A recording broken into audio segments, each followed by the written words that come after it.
दुनिया में कुछ रहस्य इतने अजीब होते हैं कि वो तर्क से नहीं, सिर्फ सिहरन से समझे जाते हैं। कुछ कहानियां इतिहास में दर्ज होती हैं, तो कुछ कहानियां यादों में रह जाती हैं, लेकिन कुछ रहस्य वो हमेशा सवाल बनकर जहन में अटके रहते हैं। जैसे कि एक ऐसा आदमी जो एक ऐसी जगह से आया था जो इस दुनिया के नक्शे में ही नहीं है, या फिर दो ऐसे जुड़वा बच्चे जो अपने पिछले जन्म की मौत याद कर सकते थे, और एक ऐसी घटना जिसमें 9 लोग बर्फीले पहाड़ों में मरे हुए मिले। कुछ पर्वतारोही ऐसी हालात में मिले जिनकी जीभ गायब थी, कपड़े उतरे हुए थे और शरीर पर रेडिएशन था, लेकिन कोई हमलावर कभी मिला ही नहीं। तो आज हम आपको लेकर चलेंगे दुनिया की 5 सबसे हैरान कर देने वाली घटनाओं की ओर, जो इतिहास के पन्नों में हैं, लेकिन जवाबों से आज भी खाली हैं। विज्ञान भी इस पर खामोश है और सच्चाई अब तक परछाई बनी हुई है। तो चलिए शुरू करते हैं। नंबर 1, द्यातलॉव पास घटना। 1959 में रूस के बर्फ से ढके उरल पर्वतों में 9 अनुभवी पर्वतारोही अचानक ऐसे गायब हो गए जैसे वो कभी थे ही नहीं।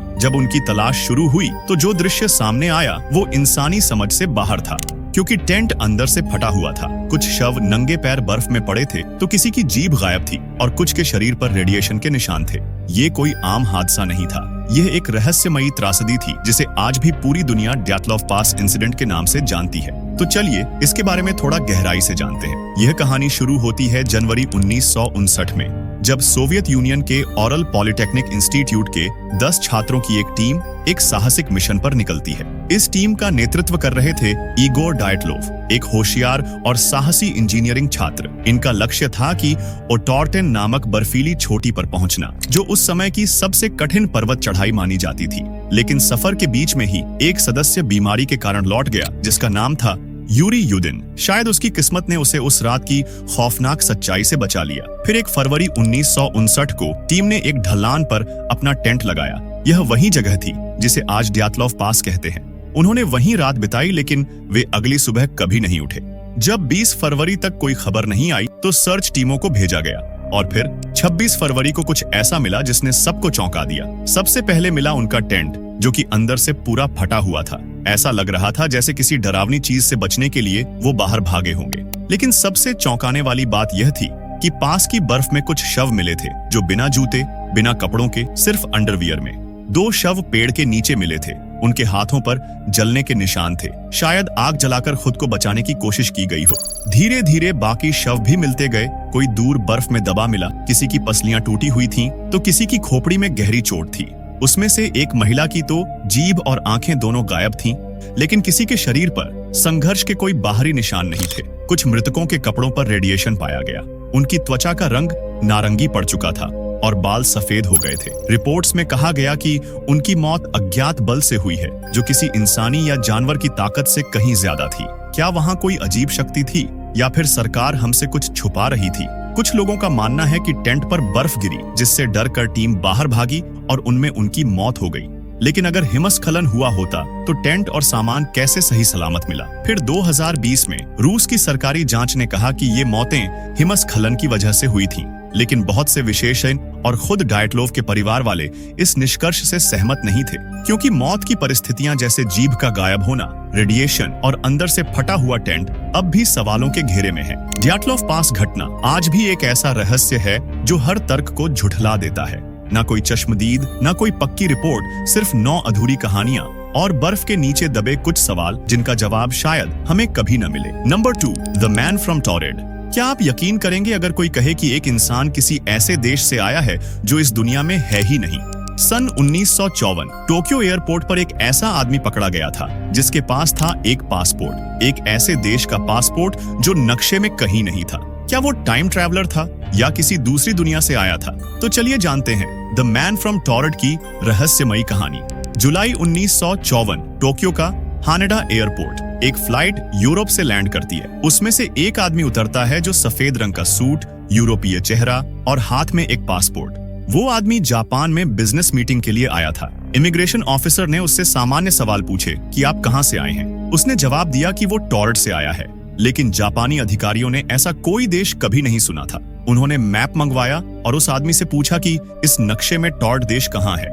उसने स्पेन और फ्रांस के बीच में इशारा किया अंडोरा के स्थान पर। उसका दावा था कि टॉरेड 1000 साल से ज्यादा पुराना देश है। अब बात और अजीब हो गई, क्योंकि उसके पास जो पासपोर्ट था वो असली लग रहा था। उसमें जापान, फ्रांस और कई देशों के वीजा स्टैंप्स भी थे और उसके पास कंपनी की डॉक्यूमेंटेशन, चेकबुक और बैंक स्टेटमेंट्स भी थे। लेकिन यह सब कुछ टॉर्ड नाम से था। जब मामला उलझता गया तो अधिकारियों ने उसे एक होटल में ठहराया और कमरे के बाहर 2 गार्ड लगाए। कह दिया गया कल तक सब क्लियर हो जाएगा। लेकिन अगली सुबह कमरा खाली था, न खिड़की टूटी थी न दरवाजा खुला था।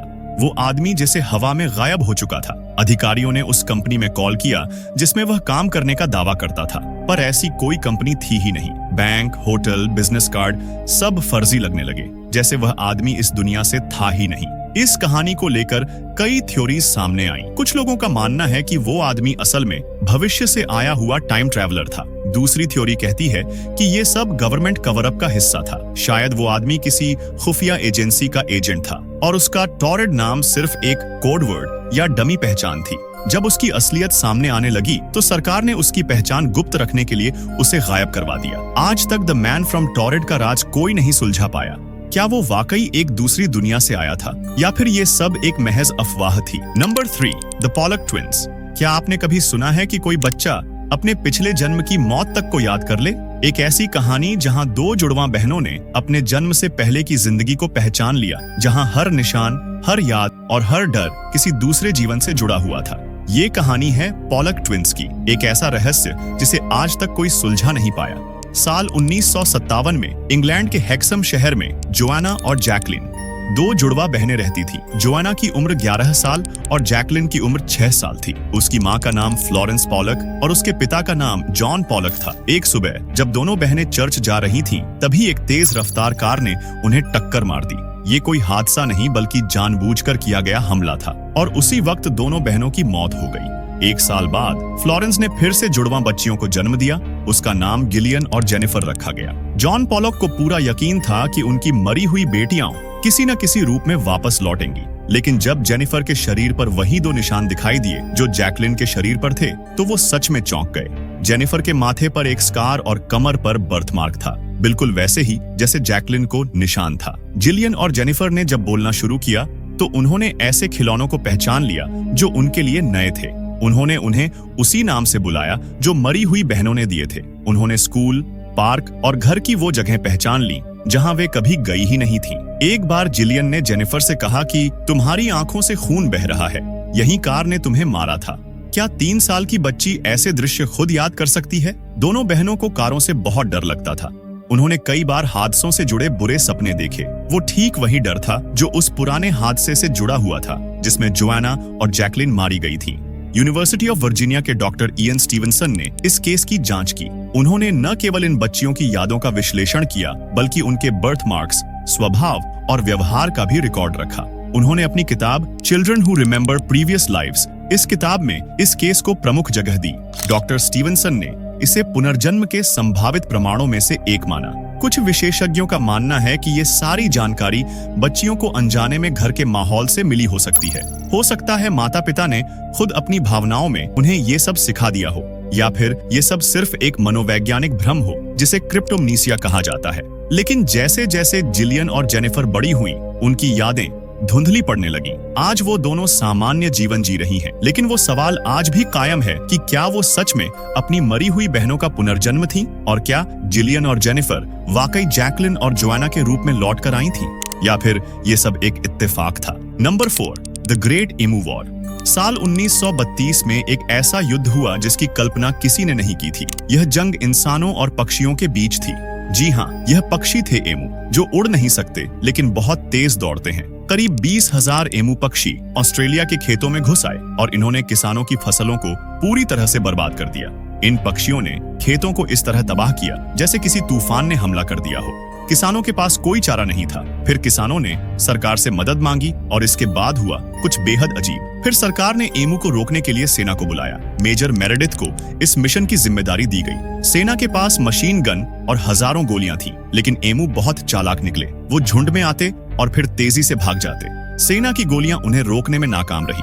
कई दिन तक गोलीबारी हुई, लेकिन बहुत कम एमू मारे गए क्योंकि ट्रक से गोली चलाना मुश्किल था और खेतों की हालत खराब होने लगी। इसलिए आखिरकार सेना को पीछे हटना पड़ा और युद्ध की हार स्वीकार करनी पड़ी। एमू ने बिना एक भी गोली चलाए इतिहास की सबसे अजीब लड़ाई जीत ली। इस जंग को द ग्रेट ईमू वॉर कहा गया। यह इतिहास की सबसे अजीब और शर्मनाक लड़ाई मानी जाती है। कई लोगों ने आज तक यह सवाल उठाया है कि क्या एमू इतने चालाक थे या इंसानी योजना इतनी कमजोर थी। क्या आप मानते हैं कि कभी-कभी सबसे साधारण दिखने वाला जीव भी सबसे ताकतवर साबित हो सकता है? क्या एमू वॉर सिर्फ मजाक था या यह प्रकृति की एक चेतावनी थी?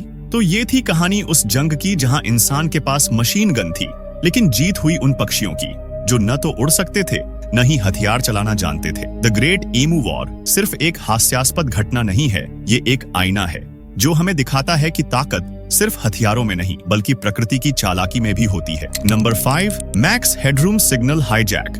22 नवंबर 1987 की रात अमेरिका के शिकागो शहर में कुछ ऐसा हुआ जिसने टीवी इतिहास को हिला दिया। एक ऐसा वीडियो प्रसारित हुआ जो ना तो किसी चैनल के कंट्रोल में था और ना ही उसको कोई जानता था। इस रहस्यमयी घटना को कहा गया मैक्स हेडरूम सिग्नल हाईजैक। शाम 9:14 पर WGN चैनल पर खेल समाचार के दौरान अचानक स्क्रीन पर ब्लैक एंड व्हाइट झटकेदार वीडियो आने लगा। एक व्यक्ति जो मैक्स हेडरूम नामक कैरेक्टर का मास्क पहने था बिना कुछ बोले अजीब हरकतें करने लगा। केवल 20 सेकंड तक ये वीडियो चला और फिर सब कुछ सामान्य हो गया। स्टेशन के टेक्नीशियन हैरान रह गए क्योंकि ये वीडियो उन्होंने नहीं चलाया था। 2 घंटे बाद PBS चैनल पर डॉक्टर वू का एपिसोड चल रहा था। तभी फिर वही चेहरा एक बार फिर स्क्रीन पर आया, लेकिन इस बार ये वीडियो 90 सेकंड तक चला। वो व्यक्ति बड़बड़ाता है, हास्यास्पद बातें करता है और फिर अंत में किसी ने उसके पीछे से उसे मच्छर मारने वाली पट्टी से मारा और फिर ये वीडियो अचानक बंद हो गया। इस बार कोई आवाज नहीं आई, कोई चेतावनी नहीं थी, बस डर और हैरानी। FBI और FCC दोनों एजेंसियों ने जांच शुरू की, पर आज तक यह साफ नहीं हो पाया कि ये सिग्नल कैसे हाईजैक हुआ, क्योंकि 1980 के दशक में ऐसा करना टेक्निकल रूप से बेहद मुश्किल था। पर इस व्यक्ति ने चैनल की फ्रीक्वेंसी पर कब्जा कर लिया था। ना कोई डिजिटल ट्रेस, ना कोई सुराग, बस एक रहस्य जो आज तक नहीं सुलझा। कुछ लोगों का मानना है कि ये किसी फ्रस्ट्रेटेड टेक्निकल इंसान का काम था, कुछ इसे सिर्फ एक प्रैंक मानते हैं। लेकिन सवाल वही है कि अगर ये एक मजाक था तो इतना परफेक्ट और रहस्यमयी कैसे बना? क्या ये किसी हैकर की चेतावनी थी या फिर आने वाले भविष्य का ट्रेलर? इतने सालों बाद भी मैक्स हेडरूम हाईजैक की यह घटना अनसुलझी है। एक ऐसा वीडियो जिसने तकनीक की सीमाओं को तोड़ दिया।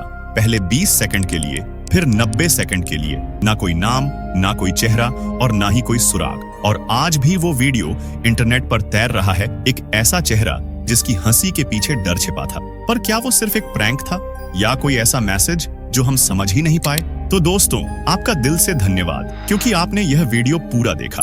अगर आपको हमारा यह वीडियो पसंद आया हो तो इसे लाइक जरूर करें, अपने दोस्तों के साथ शेयर करें और हाँ, चैनल को सब्सक्राइब करना बिल्कुल न भूलें क्योंकि यह आपके लिए फ्री है और हमें इससे बहुत मदद मिलती है। तो दोस्तों, फिर मिलेंगे एक और दिलचस्प वीडियो के साथ। तब तक के लिए बाय।